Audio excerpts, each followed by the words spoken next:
Hello out there, and today we're taking a look at the Bestech Goblin. But before we get started, I do need to give a quick shout out and thank you to my buddy Stasa23 for engineering this Bestech pass around with a number of their new models. And what he's doing is it's a cool thing. He's getting some Bestech knives into the hands of a bunch of reviewers, giving us the opportunity to check out what Bestech is all about. And for me personally, that's been huge because for whatever reason, I really can't pinpoint why, my initial impression of Bestech as a company just wasn't really a good one. I don't know if it was like the first couple of knives that I saw, they were like on their budget line and I thought, oh geez, just another Chinese company making D2 model knives. I don't know what it was, but I didn't really get what Bestech was doing and what level of manufacturing they were performing at.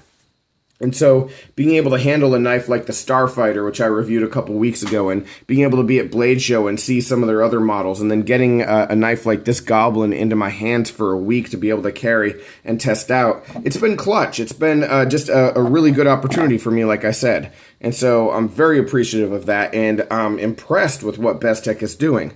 So let's talk about it. Let's talk about this Goblin. You know, starting with the materials and just the basic premise of what I think this knife is all about. So what we have is a carbon fiber handle scale S35VN on what is a very small yet functional knife. So size comparison, here is a CRKT squid. So right around the same size as the squid, and if we were to just adjust the angles, you can see the blade length is actually pretty similar. The overall length is pretty similar. So gonna sort of serve the same purpose as something in the realm of the squid. Here it is next to a Kershaw leak, and you can see just the extra length that the leak has. But what impresses me about the Bestech, just in overall shape and size, is that even though this seems like a small gents piece, everything ergonomically lends itself to being extremely functional. So you have this nice forward choil, which, you do need to use it. You're not really going to use the knife like this, so you are going to be forced to use the choil. But for what I think is a gents piece or just a light EDC piece, it does get your hand very close to the media that you're cutting. And with this almost Wharncliffe style blade, it is going to be just a very useful knife for small EDC tasks. So a gents piece, I think, sure, just from the look of it and the feel of it, but certainly one that is a functional one as well. And the look of this knife, let's focus on that for a little bit. This carbon fiber handle scale, actually an inlay, is extremely attractive. I'm a big fan of it. There are a few other configurations that I was able to hunt down on Blade HQ, and those are just titanium instead of the carbon fiber in a couple different color schemes. But I think that definitely this carbon fiber is the best looking, and it feels really nice too. Not slick, just a nice matte kind of finish on the carbon fiber. Great looking knife. As far as price points go, I think that $158 was what I saw for all of the Goblins that were out there. So not a bad price. S35VN steel, carbon fiber, titanium. When we talk about the action, the value will only increase. So just a lot of good things going on here. One thing that I like about the titanium is that depending on how you look at it, it looks gray or it looks slightly bronze.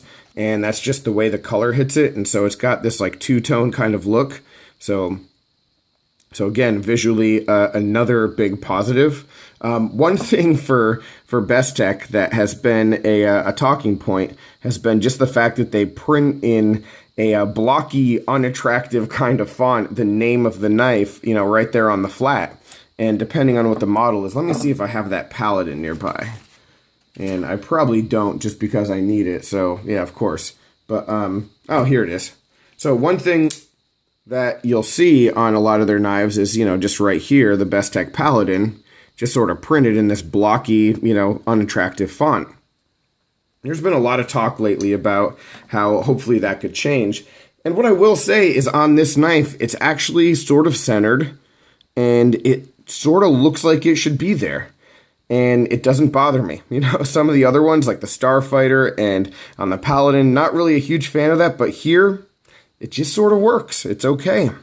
So yeah, I'm not going to complain about that. Now, if it were my knife and I wanted something like sleek and classy, maybe as a gents piece, I don't want the word Goblin on the side of my knife. Yeah, maybe that's you. But for me, yeah, I think it's just fine.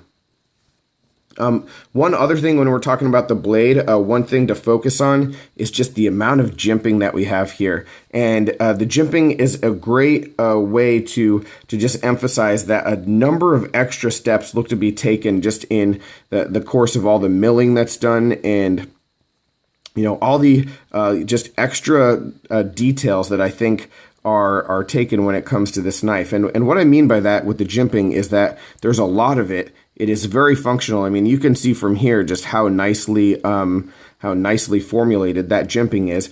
And usually when you have a thumb depression like that, the jimping gets skipped. It's not something that is usually there because your thumb's already going to be comfortable just in a depression like this. But in this case, we've got excellent jimping that just helps the knife lock into your hand even better. Continuing to talk about ergonomics, the ergos are simple, but they're great. For my size hand, at a medium to smaller hand, I can get all my fingers on here. If you have larger hands, I think you might struggle just a little bit. But even if you did, for what this knife is supposed to be, even if your pinky's hanging off the back, you can throw a lanyard on here, or maybe you wouldn't even need it. I think that you'd be just fine. So from what I see, yeah, one position pocket clip. It is tip up right side only. And now let's start opening and closing the knife. And I'm going to do this quite a few times because this is probably my favorite part of the whole knife. The action on this thing is just absurd. The easiest flipping action that you will probably ever come across. And number of different ways that you can do it. You can do it with your thumb. You can do it like sideways. I've just been playing with this knife and just enjoying opening and closing it.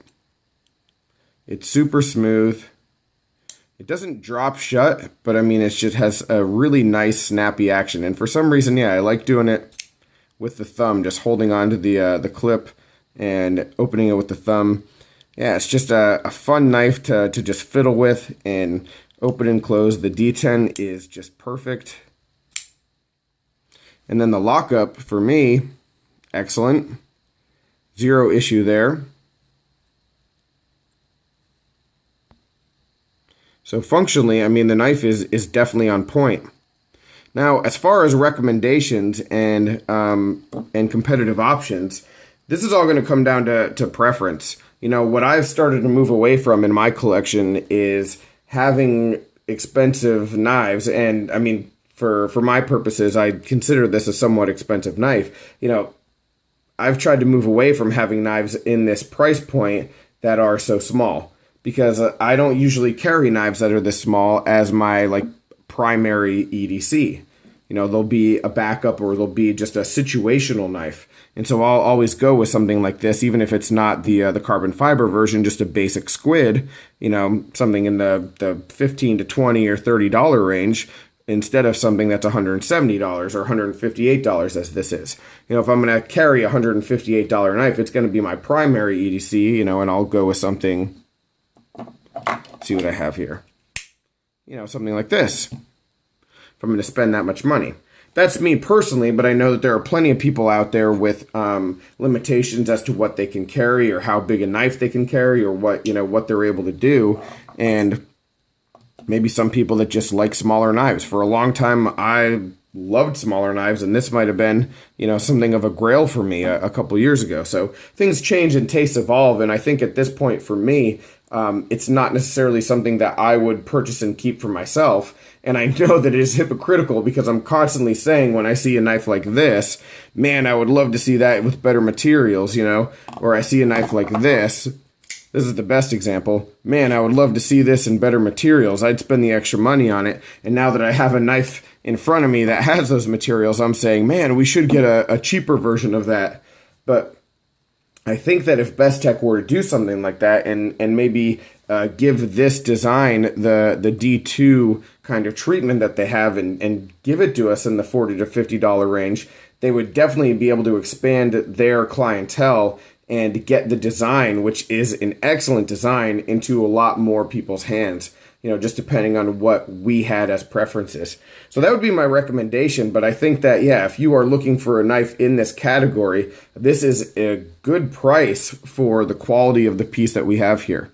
All right, guys. So, what do you think on it, and what do you think about Bestech? Was I mistaken with my initial impression of them, and do you have a favorable opinion of them? Any questions, comments, complaints, suggestions? As always, you know where to reach me. Look forward to hearing from you guys. I'll talk with you soon, though. Have a good one.